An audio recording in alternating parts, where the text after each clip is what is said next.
தற்போது நம்முடைய இணைப்பில் பாஜக சார்பாக தமிழிசை சவுந்தரராஜன் இணைந்திருக்கிறார். வணக்கம் மேம். வணக்கம். வணக்கம்.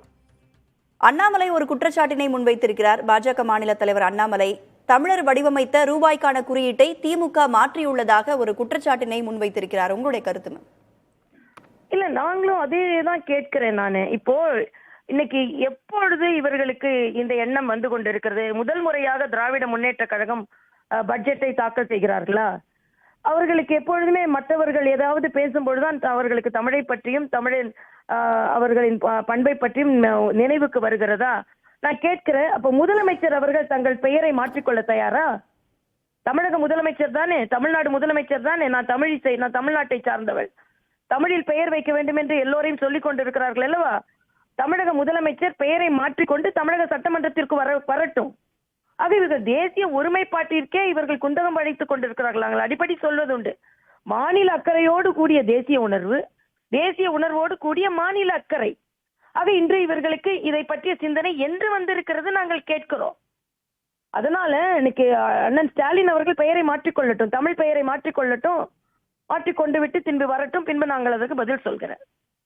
திமுக சார்பாக திரு கான்ஸ்டன்டைன் இணைப்பில் வந்து சொல்லும் பொழுது இதற்கான தேவை இப்ப வந்திருக்கு, அதனாலதான் நாங்க மாற்றி அமைக்க வேண்டிய ஒரு தேவை இருக்கிறது, தமிழர்களுக்கான ஒரு முக்கியத்துவத்தை நாங்க கொடுக்க வேண்டிய தேவை இருக்கிறது அப்படின்னு சொல்லியிருந்தாரு. எங்க என்ன தேவை நான் கேட்கிறேன். இவங்க இத்தனை நாட்கள் மத்திய ஆட்சியில 5 அமைச்சர்கள் இருந்து கொண்டிருந்தார்கள் அல்லவா? அப்பொழுது ஏன் இவங்களுக்கு பெடரல் செட்டப் பத்திய ஞாபகம் வரல, இந்திய எழுத்துக்கள் பத்திய ஞாபகம் வரல? ஆக இவர்கள் சுகமாக பதவிகளை அனுபவித்துக் கொண்டிருக்கும் பொழுது இவர்களுக்கு அதை பற்றி தெரியாது. மற்றவர்களை வஞ்சித்துக் கொண்டிருக்கும் போது இவர்களுக்கு அதை பற்றி தெரியும். எப்படி பிரதம அமைச்சர் வந்து 10 ஆண்டுகளாக மக்களுக்கான ஜன் ஔஷதி என்று மிக மலிவு விலையில் மருந்துகளை கொடுத்து கொண்டிருந்த போதும் இவங்களுக்கு திடீர்னு ஞாபகம் வரும். ஆக எல்லாமே மற்றவர்களை பார்த்து காப்பி அடிக்க வேண்டும், அவ்வளவுதான். இவர்கள் இவ்வளவு நாள் ஆட்சியில் இருக்கும்போது ஏன் இதை பற்றி சிந்திக்கவில்லை? அப்பொழுது அவர்கள் தமிழர்களாக பட்ஜெட்டை தாக்கல் செய்யவில்லையா? இன்னைக்கு தமிழர்களாக பிறப்படுத்திருக்கிறார்களா இவர்கள்? ஆக ஒட்டுமொத்த இந்தியாவிலேயே பரிகசிக்கக்கூடியவர்களாக இவர்கள் இந்த ஆட்சியை ஆக்கி கொண்டிருக்கிறார்கள் என்பதுதான் எனது கருத்து. மேம், அண்ணாமலை ட்வீட் பண்ணியிருக்கும் பொழுது how stupid can you become Thiru M.K. Stalin அப்படின்னு ஒரு கேள்வியை முன் வச்சிருக்கிறாரு. இவ்வளவு காட்டமான ஒரு குற்றச்சாட்டை முன்வைக்கணும்ன்ற அவசியம் இருக்கா பாஜகவுக்கு? இல்ல, இப்ப எதுக்கு இந்த மாதிரி குழப்பத்தை ஏற்படுத்தி கொண்டிருக்கிறார்கள்? உடனே நாங்க ஒன்னும் தமிழ் எழுத்து உபயோகப்படுத்துவதற்கு எதிரிகள் அல்ல. ஆனால் எப்பொழுது நீங்கள் இதை பயன்படுத்துகிறீர்கள்? எத்தனை ஆண்டுகள் நீங்கள் ஆட்சியில் இருந்தீர்கள்? அப்பொழுது நீங்கள் தமிழ் பற்று இல்லாமல் திடீரென்று தமிழ் பற்று உங்களுக்கு குதித்து விட்டதா? எப்பொழுது உங்களுக்கு தமிழ் பற்று வந்து கொண்டு இருக்கிறது? இன்னைக்கு தமிழ் குழந்தைகளை வஞ்சித்துக் கொண்டு தமிழை பற்றி பேசிக் கொண்டிருக்கிறீர்கள். தமிழே தெரியாமல் தமிழ்நாட்டில் ஒருவர் கல்வி அறிவை பெற முடியும் என்ற ஒரு சூழ்நிலை என்று இருக்கிறது. ஆக இன்னைக்கு தமிழ் பள்ளிக்கூடங்களின் எண்ணிக்கை குறைந்து வருகிறது. தமிழில 47,000 குழந்தைகள் தோல்வி அடைகின்ற சூழ்நிலை தான் இன்னைக்கு தமிழ்நாட்டில் இருக்குது.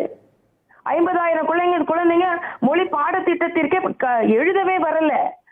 அதெல்லாம் சரி செய்ய சொல்லுங்க. அதெல்லாம் சரி செய்யாம இந்த மாதிரி முற்றிலுமாக தோல்வி அடைந்த இந்த ஆட்சி தனது அத்தனை தோல்விகளையும் மறைப்பதற்கு இப்படி செய்து கொண்டிருக்கிறார்கள். இது இந்தியா முழுவதும் இந்த தமிழகத்தின் பெருமை, நம்ம எல்லாம் தமிழர்கள் பெற்ற பெருமை ஏதோ இவர்களின் பெருமை போல இவர்கள் பறைசாற்றி கொண்டிருக்கிறார்கள். தமிழர்கள் அறிவாற்றல் மிக்கவர்கள், அவர்கள் பெருமைப்பட்டுக் கொண்டிருக்கிறார்கள். இவர்களின் பங்கு அதில் என்ன என்று நான் கேட்கிறேன். ஆக எல்லாவற்றிற்கும் தாங்கள் பங்கெடுத்துக் கொள்வதை போல பேசிவிட்டு தேசிய ஒருமைப்பாட்டிற்கும் தேசிய ஒற்றுமைக்கும் குந்தகம் விளைவித்துக் கொண்டிருக்கிறார்கள். இவர்களால் தமிழகத்திலிருந்து மற்ற மாநிலங்களுக்கு போவர்களுக்கு பிரச்சனை ஏற்பட்டுக் கொண்டிருக்கிறது. இதற்கு என்ன சொல்கிறார்கள்? நன்றி மேம், இணைப்பில் வந்து உங்களுடைய கருத்துக்களை பகிர்ந்து கொண்டமைக்கு.